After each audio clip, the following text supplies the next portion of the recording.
Yeah. Do it for Christ. Only got one life. Got one shot at this, I gotta do it right. Yeah, I gotta do it right. Yeah, I gotta do it right. Yeah. Do it for Christ. Only got one life. Got one shot at this, I gotta do it right. Yeah, I gotta do it right. Time to throw in the towel. I've been holding on this for a while. Removing all my own skin. Crocodile, yeah, I'm washed in the blood. Made new, can't tell who I was. No, he saved me by grace. He did it just because. Hey, what's going on, everybody? Welcome to Wealthy Marriage Wednesday. Hey, everybody. Congratulations. Yes. Congratulations to all of you who are joining us today. I know all my real estate folks are joining us today. Yes. Because we're going to be talking about evaluating property. So if you've ever wondered how real estate investors go into properties, what they're looking for, how to check them out, what are they thinking about, we're going to give you a peek behind the curtain today so that you can get into the mind of an investor and a rehabber, people who fix up properties, been doing it for years. It can tell you what I'm seeing that maybe you might not be seeing, some opportunities, and then also some things that could be things we need to watch out for. So we're going to be getting into that. Yeah. But first, I'm Coach John. This is the lovely and amazing Coach Joy. And we are together here to serve you and your spouse. Yes. And your family and your friends with talking about real estate investing and talking about financial security and spending more time together as a family, as a couple. So to share a little bit about us, we're active in a lot of different things. We are. Yeah, I used to work in corporate America.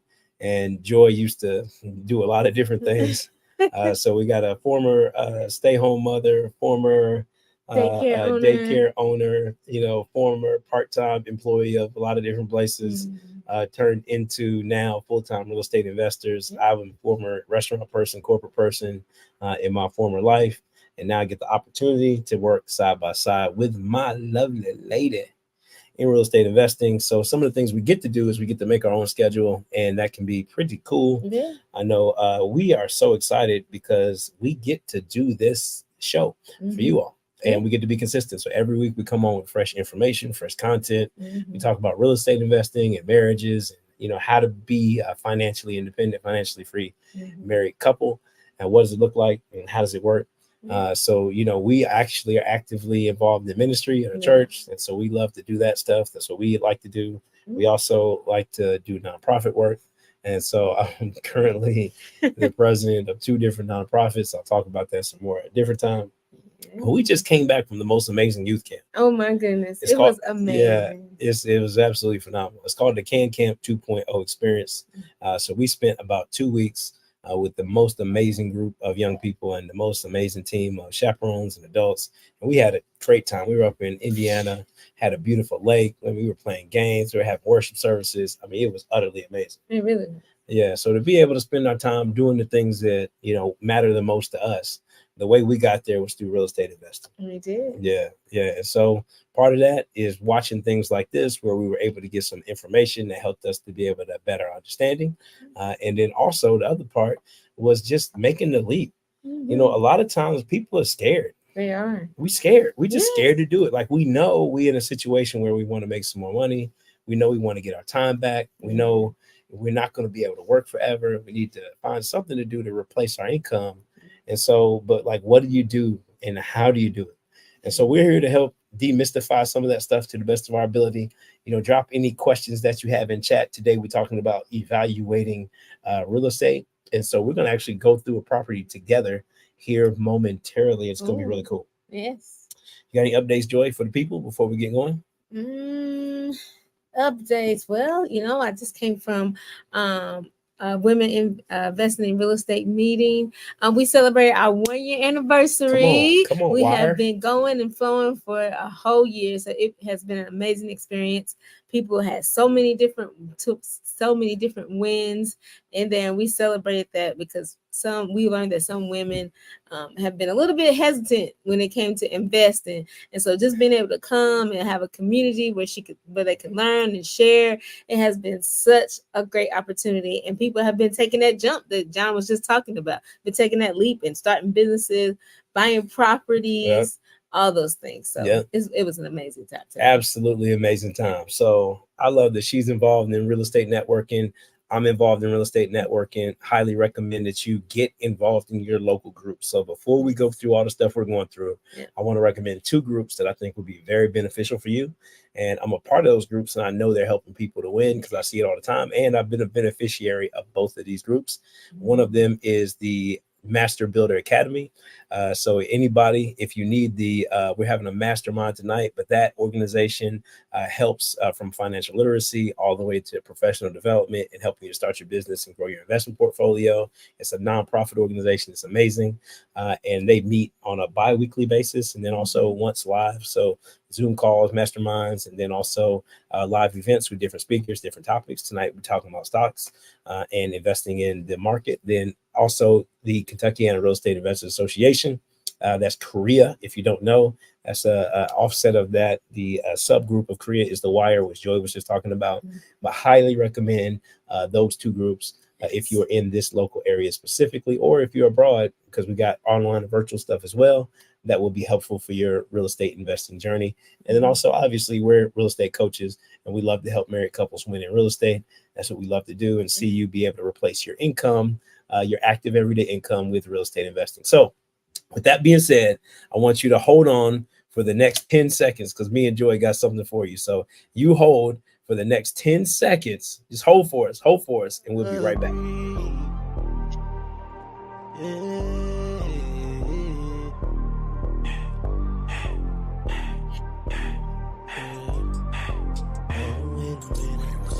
Christ, only got one life. Got one shot at this, I gotta do it right. Gotta do it right. Yeah, I gotta do it right.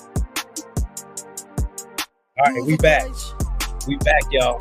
We back. All right, so ladies and gentlemen, we back.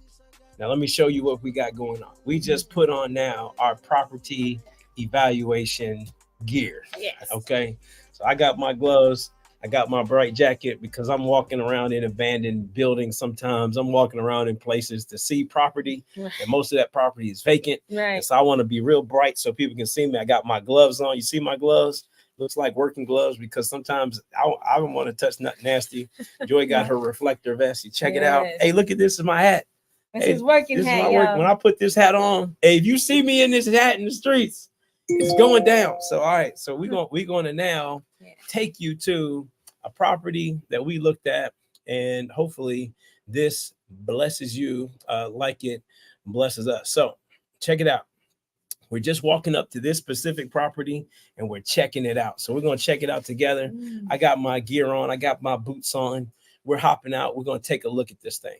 And so I want you to zoom in real close, and we're going to look at this property, and we're going to look at what are some of the things from a repair standpoint that we might need to do and plan for and look for. And so every property, somebody put this in the chat, every property is a good deal, every single one. But you just got to find the price and the terms that make it into a good deal for you. And so every time, I'm going to take this down for it. No, I'm not even going to take it down. I just want you all to hear me with this. There is no building that was made and no building that somebody lives in that somebody didn't make a lot of money on.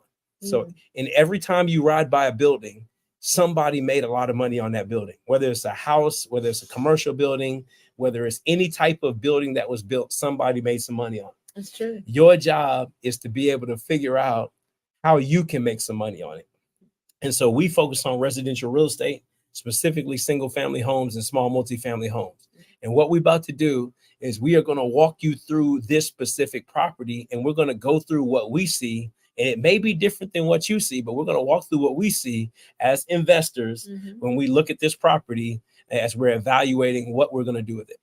So this is a 1,100 square foot ranch style home with no upstairs. It has a garage on it, but it also has a it has a garage, and it also has a small basement, about half of a basement.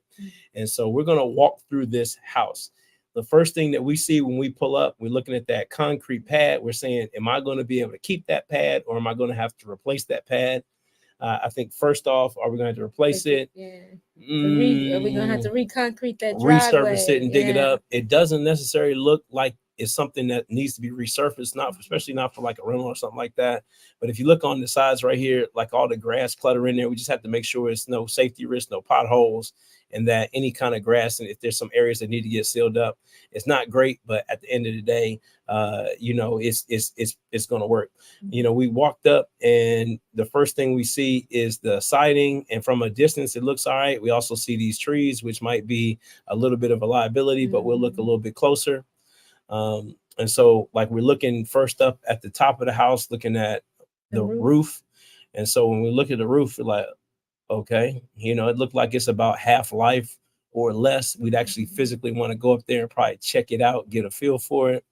Then we're looking at this little mini fence. This wasn't here when they made this house. No, so somebody added that. So somebody added that on. So we definitely be, wanting to check that out. You see this tree is hanging over the top of this building. That obviously is not going to be something that's going to be able to stay. And so we look at the landscaping, and we see kind of the oddness of the landscaping here.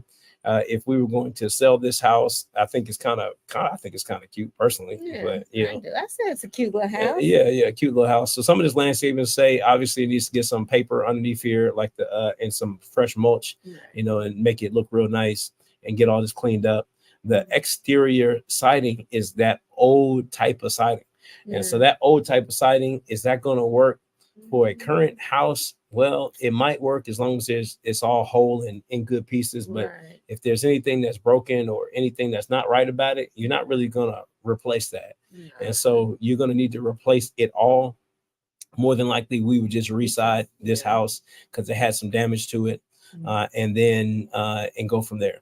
It does have vinyl windows, which are pretty cool. So that's definitely a benefit. If you ever come up to one of these properties and you see like old wooden windows and things of that nature, you're in a bad situation. Another thing that we see is that the gutters are going all the way across.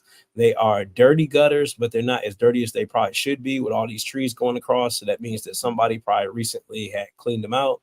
And then also all these windows are not broken. And so even though the property is vacant, the windows aren't broken on this side, which is actually a good thing, which means that somebody for the neighborhood, and it also means that somebody's probably taking care of the property. Yeah, that's right. Well, this is the neighbor's house over here who had a bee's nest, which was like really different. Interesting. Okay, I'm not going to play the video, but I was like, okay, that's different. But if you check this out right here, we got an old boarded up window. So somebody made some adjustments to the side of the house. So we had to unpack this and see what was actually there. Obviously, that's not going to be able to stay like that. So we're going to need to make some adjustments there. Then this homemade rail that's right there, that would probably have to go as well. Right. So we do to the exterior. So this homemade rail is not safe. It was just kind of wobbly and it was in a really bad way. And so we're going to need to take this whole rail out. It's not really adding anything. They probably had some kind of pets or animals or something like that. So you want to take that out. It's more of a liability, something else you got to maintain, and it's not really adding any value to the property. So it's an easy no-go on that end. If you look here on the bottom part, you can see the basement, like the little subtle egress right there.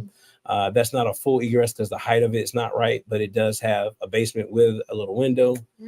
Then you see, you see some vinyl windows, but then you also on this side going to see some windows that's old windows. And so I know I'm going to need to replace this because this is like the old single pane aluminum window. That's not good. No, it's going to need to be replaced. These other windows can probably stay as long as they open and close and they lock. They're probably pretty solid windows. But the good thing we see when we look at this house right here, we look at the meter. Look at that meter. It's got a gray tag on it. That means the electric is on. Yeah, so you want to see green or gray. You don't want to see any red right there. That means the electric's off, and it's just kind of a hassle to get the electric back on. So you really want to, add that into your prices that you're going to need to get a permit, and just the time it's going to take for you to be able to get the electric back situated if it's been off for a while. We got some junk in the backyard. Mhm. Obviously, this is just stuff that's going to go into a dumpster. And all we're doing is just thinking about how big a dumpster we're going to need. And so obviously with junk like this, you're going to need a fairly decent sized dumpster. And if you look around here too, it's like the age of this fence is something we're looking at. Right. And like having to replace this fence is kind of a big deal. If you see the inside of the fence has these wood marks on the inside, not the pretty part, but this part is on your side. You're responsible for maintaining that. At least that's how it's supposed to be. So, you know, this, you see I was pulling away from the woods, probably going to need some replacement. So it's just a lot that we need to look at with that. Also, this overgrown bushes on the side over here is not a good situation. So we know there's going to be some landscaping, but we already kind of knew that.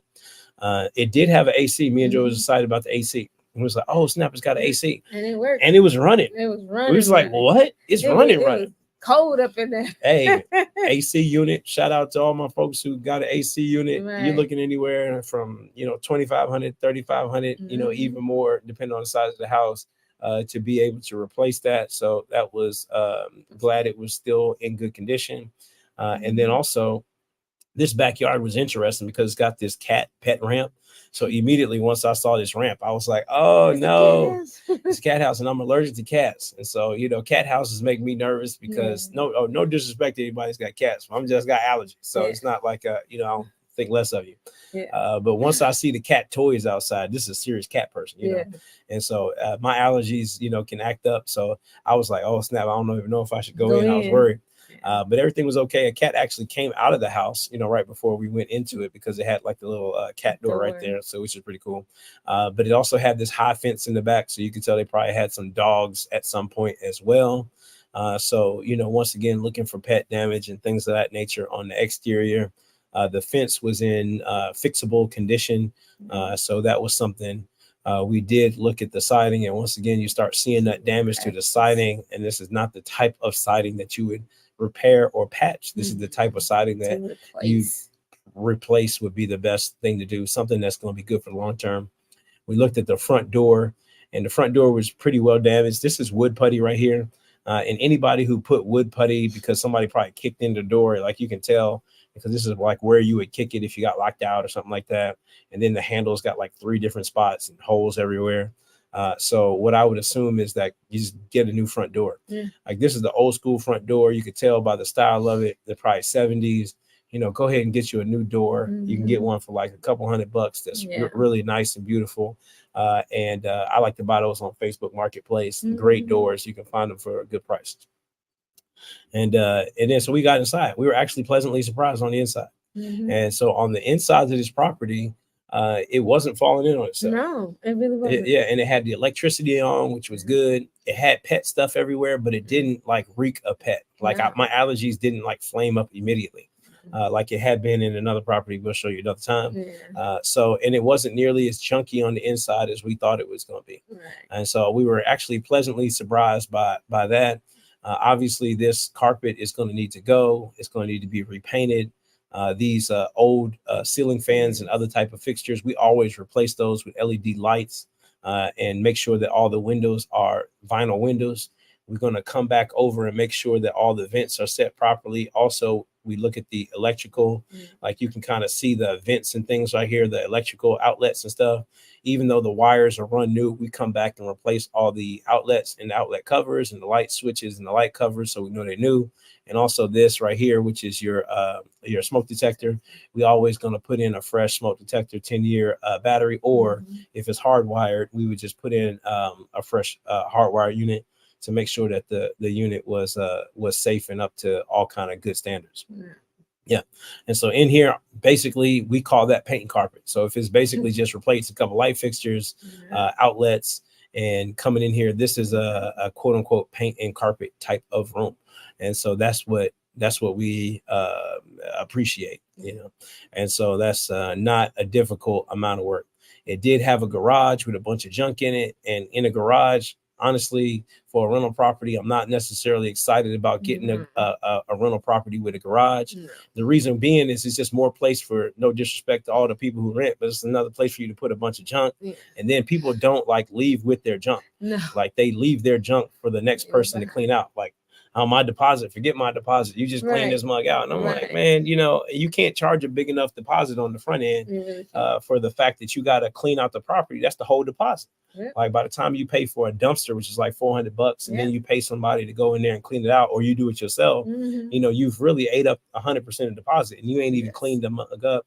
You ain't fixed nothing. And so really the deposit is kind of a half of a joke, you know, because people are going to leave a bunch of junk in these properties. About 8 times out of 10, you know, you probably about 1/4 of people will probably get their stuff out, but most people leave junk in there. Yeah, because the more space you give them, the more stuff they buy. Right.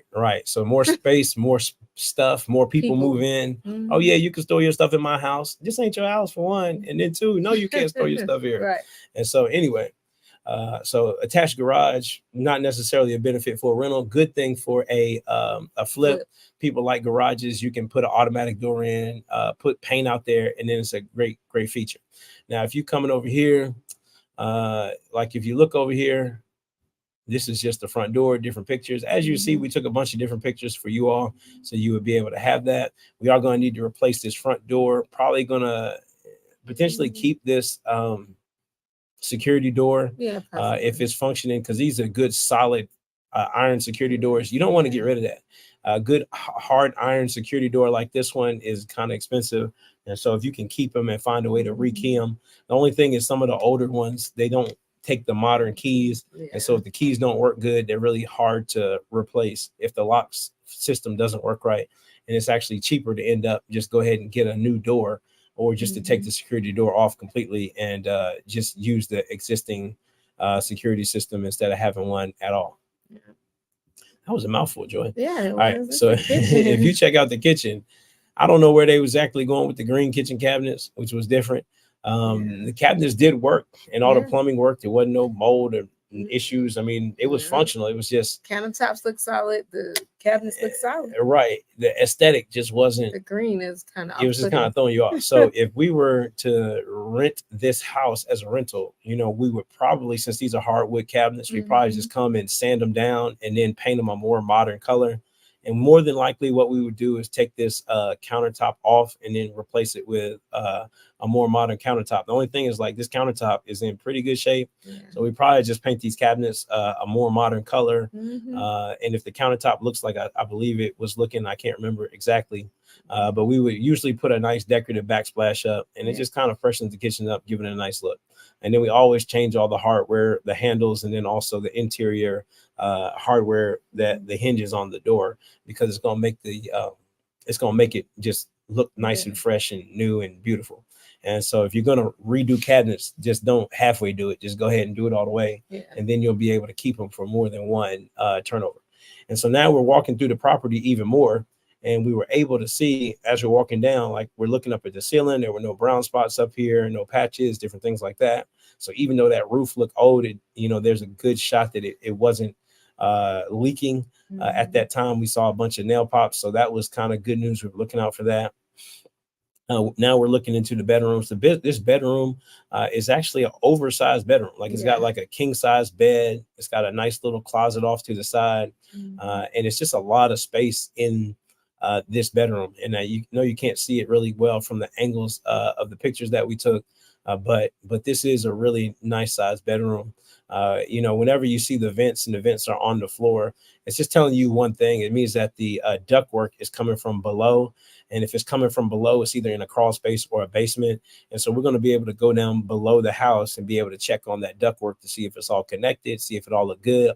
As we were in the house, it was literally cold in there. I wanted to adjust the temperature because to be in a vacant house where that was cold, it really means that this is probably well insulated and that the AC and the furnace HVAC system is working pretty good. This house had a ton of extra closet space. And then it had something really different. Like, it had a washer and dryer in the second bedroom. Which was kind of different. Like, we just was wanting to decipher that. But this second bedroom really wasn't a bedroom because it didn't have a closet and the window height wasn't necessarily right. This is also the room where the cats live, because we get to see all the cat stuff in there. So I was really careful not to do my allergy thing in here. And somebody had patched in a washer and dryer into this space. So for us, what we thought we would do is add a closet in here, take the washer and dryer out, put it back in the basement area where it's probably best suited in a house this size. And then also consider putting in a half bathroom or a whole bathroom, because you already got water right here and the bathroom is actually right behind it. And so it was easy to, easy be able to fix for a modern day living. All right, so now we're going step by step. It's just a lot of stuff we're going to have to clean out, obviously. This is us going down to the downstairs part. It's got a water heater. This is a 14-year-old water heater that's functioning. This is an electric water heater. You can tell it's electric because it's got this wire coming to it. And then it's also, you can tell it doesn't have the vent over top of it. Anytime that you have a gas water heater, it's going to have a vent over it to make sure the gas doesn't get out. It's got something right here that needs to go. It looks like an old purification system. And then it's got some space where the basement could be finished, but the chances of us finishing a small piece of basement are very, very small, because you, generally speaking, don't get your money back out for that. We do have a sump pump that's been installed in here, and so that's a good thing. And then also it already had the washer and dryer stuff ran down here. This whole area just needs to get cleaned out and probably painted, and it's going to be in fairly good shape. This is not a new furnace, but the furnace was functional. And once again, it was blowing so freezing cold in there that we wanted to turn the temperature down. So we probably make sure that was serviced and working good. But outside of that, not really a major issue. This house is a 2-1 as is shown here.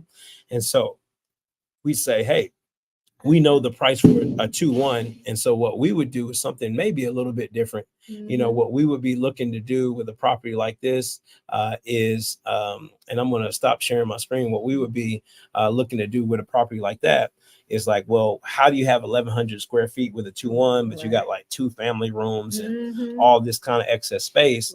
It's like, well, now more modern families, they need more bedrooms. It's because now the kids don't all sleep in one room.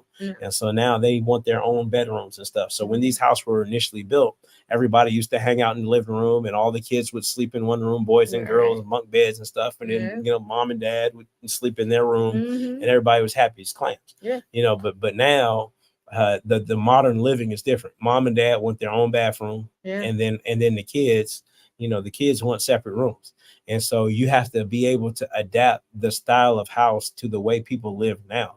And so if you're going to update a house, you're thinking, how can I take what used to be a good thing when they designed it and now redesign it and move some things around so that we can make it better for a modern consumer.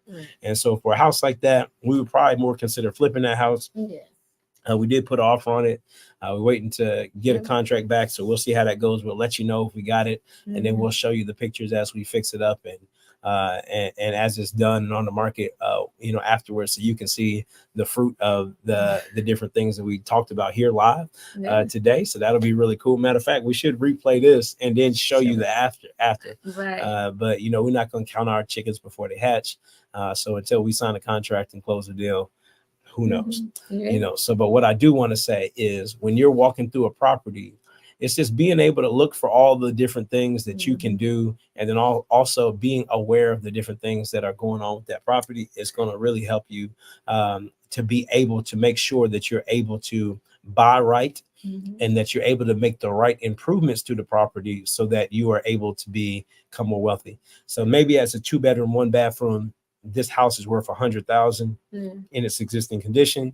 But if it was a 3-bedroom, 2-bathroom, and it was fixed up, the place could be worth $200,000. And so knowing that, and then we start running our numbers back on how much it's going to cost to be able to fix it up.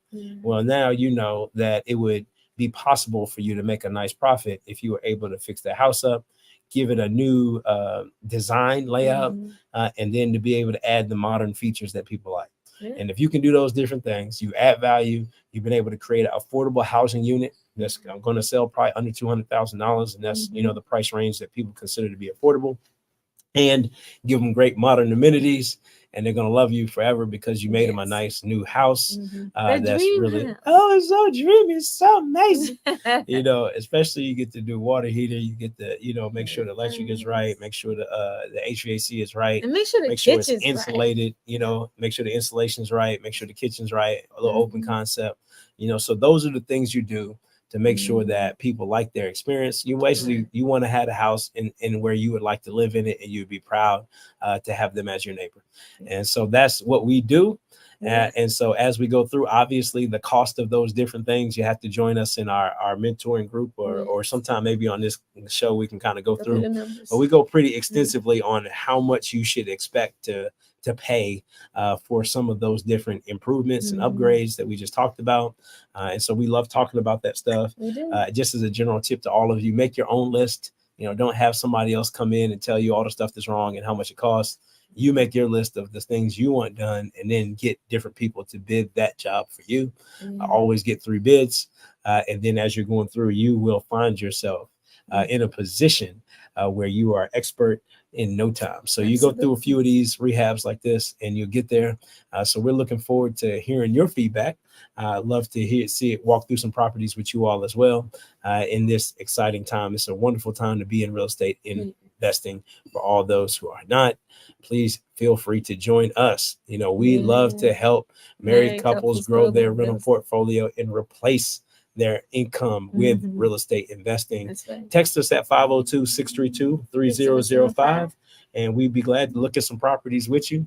That would be exciting. Oh yeah, let's look at some properties together, talk about it, you know, evaluate them, see if it's going to be a good deal, and see how we can help you all to replace your income through real estate investing. And there's no better way to replace your income with real estate investing than to do it together, because it's always better together. So all right, we love y'all. See y'all next week. Bye.